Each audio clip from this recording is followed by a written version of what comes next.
प्यारे बच्चों, आपका दिन मंगलमय हो। अगर आप नए हैं तो इस चैनल को सब्सक्राइब कर लें। चैनल का नाम है BBC चैनल। आज हम शुरू करेंगे पाठ काले मेघा पानी दे। उन लोगों के दो नाम थे, इंद्रसेना या मेंढक मंडली, बिल्कुल एक दूसरे के विपरीत। जो लोग उनके नगन शरीर, उनकी उछल कूद, उनके शोर शराबे और उनके कारण गली में होने वाले कीचड़ कांदों से चिढ़ते थे, वे उन्हें कहते थे मेंढक मंडली। उनकी अगवानी गलियों से होती थी। अगवानी माने आना, आगमन। वे होते थे 10-12 बरस से 16-18 बरस के लड़के, सावला नंगा बदन, सिर्फ एक जांघिया या कभी कभी सिर्फ लंगोटी। एक जगह इकट्ठे होते थे। पहला जयकारा लगता था, बोल गंगा मैया की जय। जयकारा सुनते ही लोग सावधान हो जाते थे।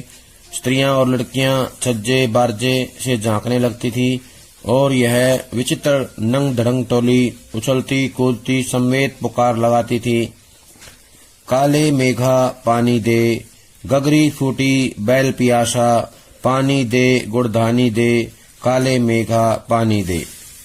उछलते कूदते एक दूसरे को धकियाते ये लोग गली में किसी दुमहले मकान के सामने रुक जाते।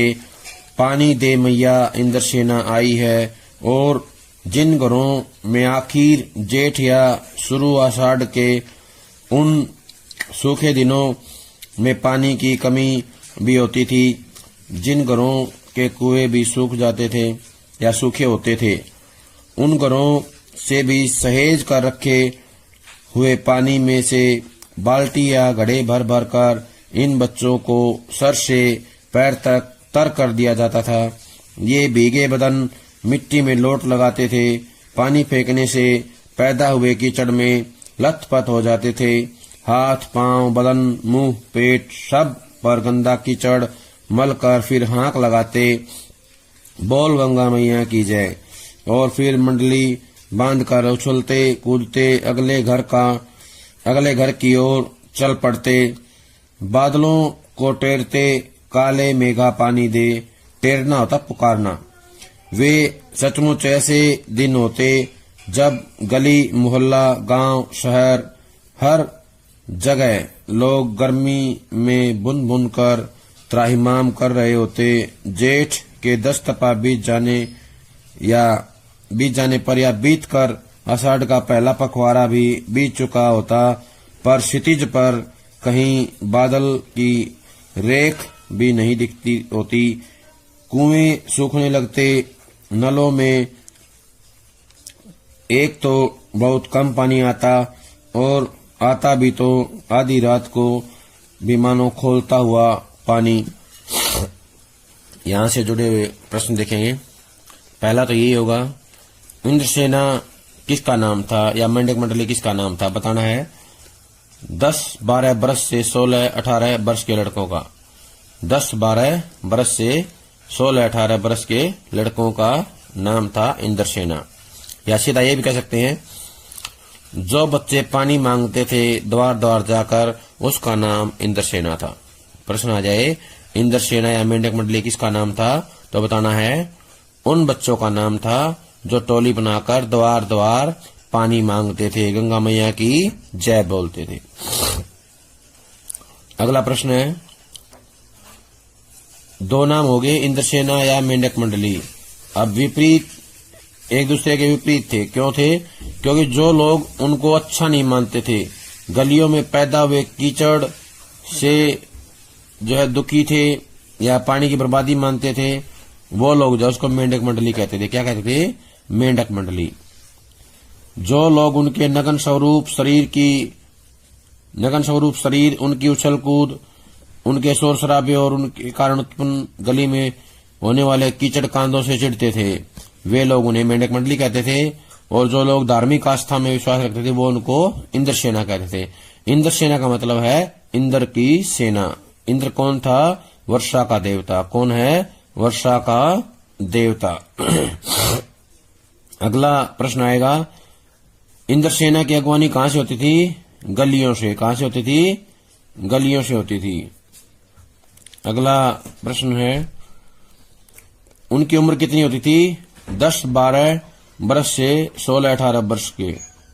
10-12 बरस से 16-18 वर्ष के लड़के होते थे वो। अगला प्रश्न आएगा, क्या जयकारा लगाते थे इंद्रसेना? बोल गंगा मैया की जय। क्या लगाते थे? बोल गंगा मैया की जय। जयकारा सुनते ही लोग क्या करते थे?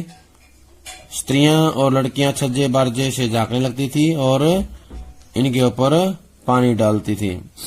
समवेत पुकार में क्या बोलते थे? काले मेघा पानी दे, गगरी फूटी बैल पियासा, पानी दे गुड़धानी दे, काले मेघा पानी दे। ये जो है गीत एक स्वर में गाते थे। समवेत होता है एक स्वर में गाना, मिल के एक साथ गाना। ये क्या कहलाता है? ये जो है समवेत कहलाता है। अगला प्रश्न है, ये लोग कहाँ जाके रुकते थे? किसी 2 महले मकान के सामने। किसी 2 महले मकान के सामने जाकर के रुक जाते थे और क्या बोलते थे? पानी दे मैया इंद्रसेना आई है। क्या बोलते थे? 2 महले मकान के आगे रुक करके पानी दे मैया इंद्रसेना आई है। 2 महले क्या होता है? 2 मंजिले। 2 महले होता है 2 मंजिले मकान। दकियाना होता है धक्का मारना। दकियाना होता है धक्का मारना। अगला प्रश्न है, पानी कब नहीं होता था? आखिर जेठ या शुरू आषाढ़ के। आखिर जेठ या शुरू आषाढ़ के दिनों में जब पानी बहुत ही कम होता था लेकिन नाम मात्र होता था। दिन बहुत ही सूखे होते थे। अगला प्रश्न आएगा, जब पानी बिल्कुल भी नहीं होता तब लोग क्या करते थे?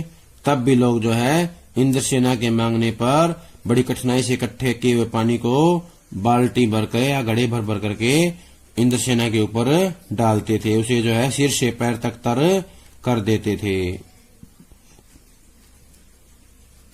भीगे बदन मिट्टी में कौन लोट लगाता था? इंद्रसेना। कौन? इंद्रसेना। उससे पैदा हुए कीचड़ में भी इंद्रसेना लथपथ हो जाती थी। इंद्रसेना लथपथ हो जाती थी। किससे? कीचड़ से। आंख लगाना क्या होता है? पुकारना। हांक लगाना माने पुकारना। क्या हांक लगाते थे? बोल गंगा मैया की जय।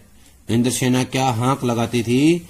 बोल गंगा मैया की जय। बादलों को टेरते हुए क्या कहते थे? काले मेघा पानी दे। इंद्रसेना बादलों को टेरते हुए कहती थी काले मेघा पानी दे। काले मेघा पानी दे। वो कैसा समय होता था? बताना है कि वो ऐसा समय होता था कि गर्मी से सब बुन रहे थे, त्राहिमाम कर रहे थे और जेठ का महीने का जब आखिरी समय चल रहा था, 10 तपाई बीत जाता है। 10 तपा ऐसे गर्म दिन, 10 जब बिल्कुल भी जो है धरती ठंडी नहीं होती है, रात को भी जो है गर्म होती है, बहुत ज्यादा गर्म होती है दिन में। ऐसे 10 दिन जो सबसे ज्यादा गर्म होते हैं उसको बोलते हैं 10 तपा। ऐसे 10 दिन जो बहुत ही गर्म होते हैं, सबसे ज्यादा गर्म होते हैं, वो होते हैं जेठ का 10 तपा। जेठ के 10 तपा बीत जाने पर, आषाढ़ का पहला पखवाड़ा बीत जाने पर जो है क्या होता है? क्षितिज पर बादलों की रेखा भी नहीं दिखती। क्या नहीं दिखती? बादलों की रेखा कहाँ नहीं दिखती? क्षितिज पर। प्रश्न आएगा, बादल की रेखा कहाँ नहीं दिखती? क्षितिज पर। क्षितिज क्या होता है? जहाँ बादल और बहुत दूर जहाँ बादल और धरती मिलते नजर आते हैं उसको क्या कहते हैं? क्षितिज। क्या कहते हैं? क्षितिज कहते हैं। त्राहिमाम क्या होता है? भगवान को सहायता के लिए पुकारना। अत्यधिक दुखी होकर के, अत्यधिक दुखी परेशान होकर के, पीड़ित होकर के भगवान को सहायता के लिए पुकारना क्या कहलाता है? त्राहिमाम। क्या कहलाता है? त्राहिमाम। प्रश्न आएगा यहाँ पे एक और, 10 तपा किस महीने में आता है? जेठ में। 10 तपा किस महीने आता है? जेठ में। प्रश्न आएगा, जेठ किस ऋतु का महीना है? तो बताना है जेठ जो है ये गर्मी ऋतु का महीना है, गर्मी का। जेठ जो है गर्मी का महीना है, आषाढ़ वर्षा ऋतु का है। आषाढ़ वर्षा ऋतु का है, जेठ ग्रीष्म ऋतु का या गर्मी ऋतु का जो है महीना होता है। अगला प्रश्न आएगा कि पानी नलों में कब आता था? बहुत ही कम आता था। और कब आता था? आधी रात को। कब आता था? आधी रात को आता था। पानी कैसा आता था? खौलता हुआ, यानी कि उबलता हुआ पानी जो है, या बहुत ज्यादा गर्म पानी जो है नलों में आता था। समय हो गया आधी रात को, और पानी आता था कितना? बहुत ही कम पानी आता था। शहरों की तुलना में गांव में और भी हालात खराब होती थी। जहां जुताई होनी चाहिए वहां खेतों की मिट्टी सूख कर पत्थर हो जाती, फिर उसमें पपड़ी पड़कर जमीन फटने लगती। लू ऐसी कि चलते चलते आदमी आधे रास्ते में लू खाकर गिर पड़े। ढोर डंगर प्यास के मारे मरने लगते, लेकिन बारिश का कहीं नाम निशान नहीं।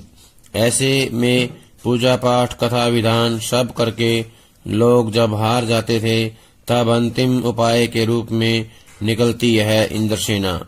वर्षा के बादलों के स्वामी हैं इंद्र, और इंद्र की सेना टोली बांधकर कीचड़ में लथपथ निकलती, पुकारते हुए मेघों को, पानी मांगते हुए प्यासे गलों और सूखे खेतों के लिए, पानी की आशा पर जैसे सारा जीवन आकर टिक गया हो। बस एक बात मेरे समझ में नहीं आती थी कि जब चारों ओर पानी की इतनी कमी है तो लोग घर में इतनी कठिनाई से इकट्ठा करके रखा हुआ पानी बाल्टी भर भर कर इन पर क्यों फेंकते हैं? कैसी निर्मम बर्बादी है पानी की। देश की क्षति। यहाँ से जुड़े हुए प्रश्न देखें। शहरों की तुलना में गांव में और भी हालात खराब होती थी, तो बताना है बहुत ज्यादा हालात कहाँ खराब होती थी? गांव में। कहाँ होती थी? गांव में। शहरों की तुलना में गांव में जो हालात खराब होती थी। अगला प्रश्न, खेतों की जुताई के लिए क्या नहीं था? पानी। क्या नहीं था? खेतों की जुताई के लिए पानी नहीं था। खेतों की मिट्टी कैसी हो गई थी? सूख कर पत्थर। कैसी हो गई थी? खेतों की मिट्टी सूख कर पत्थर हो गई थी। जमीन में क्या पड़ गया था? पपड़ी। क्या पड़ गया था जमीन में? पपड़ी पड़ गई थी। और जमीन कैसी हो गई थी? फटने लगी थी। कैसी हो गई थी? जमीन फटने लगी थी। आधे रास्ते में आदमी क्यों गिरता था? लू खाकर। क्यों गिरता था? आदमी आधे रास्ते में लू खाकर गिर जाता था। क्यों गिर जाता था? लू के कारण। लू जो है बहुत ज्यादा तेज चलती थी, इसलिए जो है लू खाकर के गिर जाते थे। ढोर डंगर क्यों मरने लगे? क्योंकि उनको पानी नहीं मिलता था, प्यास के कारण। ढोर डंगर क्यों मरने लगे? प्यास के कारण। पानी नहीं मिलता था इसलिए मरने लगे। किसका नामो निशान नहीं था? बारिश का। बारिश का नामो निशान नहीं था। बारिश के लिए लोग क्या करते थे? पूजा पाठ करते थे, कथा विधान। क्या करते थे? पूजा पाठ और कथा विधान करते थे। जब सारे उपाय खत्म हो जाते थे, फेल हो जाते, तब क्या होता था? इंद्रसेना निकलती थी। क्या करती थी? अंतिम उपाय के रूप में इंद्रसेना निकलती थी। जब सारे प्रयास, सारे काम जो है सफल हो जाते थे, हार जाते थे, वर्षा नहीं होती थी, तब जो है इंद्रसेना अंतिम उपाय के रूप में निकलती थी। वर्षा का स्वामी कौन है? इंद्र। वर्षा का स्वामी कौन है? इंद्र है। इंद्रसेना, इंद्र की सेना टोली बांध कर कीचड़ में लथपथ निकलती, पुकारते हुए मेघों को, पानी मांगते हुए। तो बताना है इंद्र सेना कीचड़ में लथपथ होकर के किसको पुकारती थी? मेघों को। किसको? मेघों को। क्यों पुकारती थी? पानी के लिए। किसके लिए? पानी के लिए। पानी किसके लिए मांगती थी? प्यासे गलों और सूखे खेतों के लिए। इंद्र सेना पानी किसके लिए मांगती थी? प्यासे गलों और सूखे खेतों के लिए पानी मांगती थी। किसके ऊपर जीवन आके टिक गया था? पानी की आशा पर। किस पर? पानी की आशा पर जीवन आकर के टिक गया था। लेखक को क्या समझ में नहीं आया? लेखक को यह समझ में नहीं आया कि लोग बड़ी कठिनाई से पानी लेके आते हैं और बाल्टियां भर भर कहीं पे क्यों डालते हैं? इंद्रसेना पर क्यों डालते हैं? लेखक इंद्रसेना पर पानी डालने को क्या कहता है? पानी की निर्मम बर्बादी। क्या कहता है? पानी की निर्मम बर्बादी। क्या कहता है? पानी की निर्मम बर्बादी। निर्मम पानी की बर्बादी लेखक किसको कहता है? इंद्रसेना पर पानी डालने को। निर्मम बर्बादी किसे कहता है? इंद्रसेना पर पानी डालने को। प्यारे बच्चों, कभी इसको याद कर ले जब तक अगली वीडियो आती है। सभी का बहुत बहुत धन्यवाद।